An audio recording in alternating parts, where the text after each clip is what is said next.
The newly elected chair of the Senate Taxes Committee, Senator Rod Skoe, joins me now to talk a little bit about his post. And Senator, thanks for joining us on Capitol Report. We appreciate it. More than welcome, Julie. Glad to be here. Let's begin with your new position. You're chairing what is arguably the most powerful committee in the Senate. Let's begin with describing your leadership style. Well, I've had the opportunity to serve on the Taxes Committee since I was in the Senate, so I have a pretty good feel for the committee, and my leadership style of the committee now will be very comparable to what I did as I chaired the division. I let the committee work, let the members interact with each other, listen closely to what they're saying, and try to put together a good bill that has consensus support as much as possible.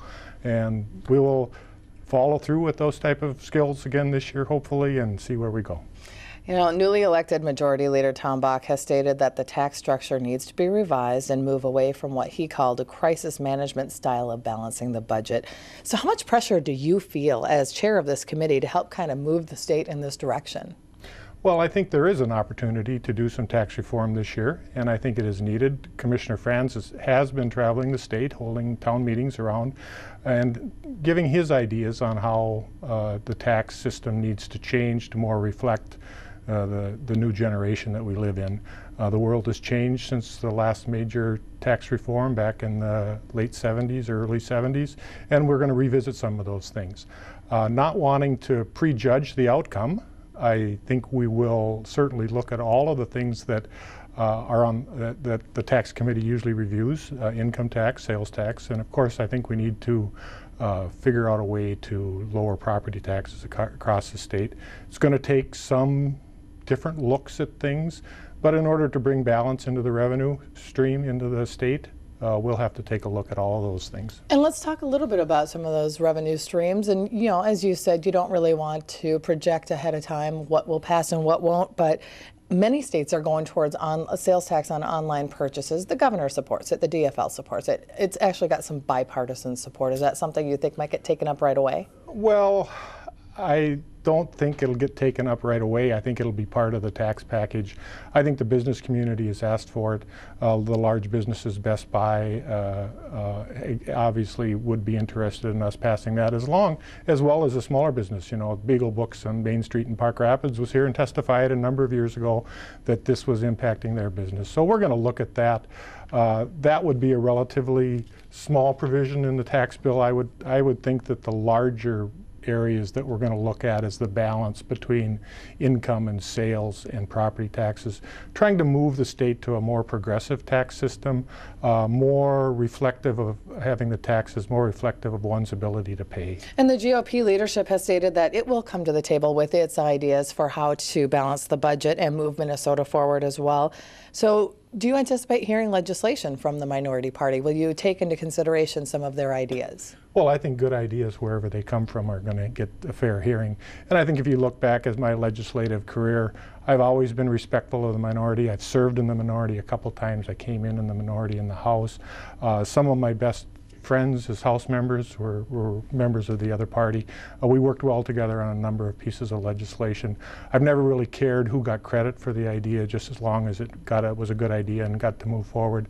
If there are good ideas, I think we're going to be moving forward on them. For example, the Amazon issue that we just talked about, originally I think Senator Ortman carried that 3-4 years ago, so we'll see if she's interested in it again, but wherever the ideas come from, not important to me. We're going to move forward with good ideas, and I think it'll be easier in the long run to bring the public perception along if we are able to act bipartisanly. Generally, excuse me, generally speaking though, the ideologies on taxes in particular are just so polar opposite. What does your gut tell you? Will there be room for consensus here, or will this end up being, you know, the DFL going full steam ahead? Well, the tax committee usually is one of the most partisan committees in the legislature. We have pretty strongly held beliefs in that area, and sometimes people find it harder to move off of those beliefs. But you know, I think compromise is a good thing. It's not that you're giving up on your principles, but you're finding areas of agreement where you can move forward and trying to put your differences aside. I think if everybody acts in that manner and really truly is trying to find a better way for Minnesota to raise revenue, to provide services to the citizens of the state, I think we will be able to accomplish goals if everybody wants to move in that manner. Given that this particular session is a budget year, do you feel a little more pressure on you as the chair to move things forward and keep things moving at a good pace? How do you feel about this? Well, I think the tax bill generally is the last bill out of the chute, and that's because the finance divisions have to figure out what their spending numbers are going to be, and they'll get their targets, and then the tax committee will come in behind them.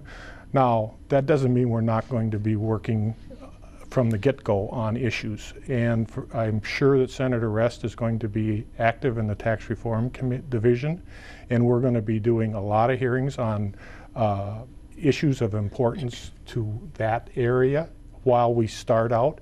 Now, we can kind of dual track this. If there are other issues that the full committee needs to be hearing, we'll be doing that also, but I fully expect the reform division to be active from the day one. So, Mr. Chair, my last question for you then is, during this campaign season, essentially the governor asked Minnesotans to elect a DFL legislature so that, let the majority work with the executive branch and see what can get done. What do you think Minnesotans expect from this particular legislature? Well, I think there was a response to ending the gridlock that was occurring in the state, and really has occurred for more than a decade now. And so now we have an opportunity to put our ideas forward and let Minnesota's judge us on the actions that we're able to accomplish. I'm not going to say there's going to be unanimous agreement on all issues, because that's not the way the legislative process works.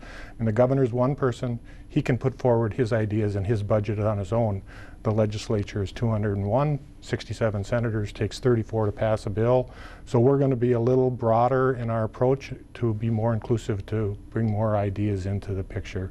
But I'm looking forward to working with the governor. I think it's a unique opportunity to move policy forward, and we'll hopefully have very good outcome in April. All right. With those words, Senator Rod Skoe, of course, we'll track your committee very closely this session. Thank you for joining us today. Thank you very much, Julie.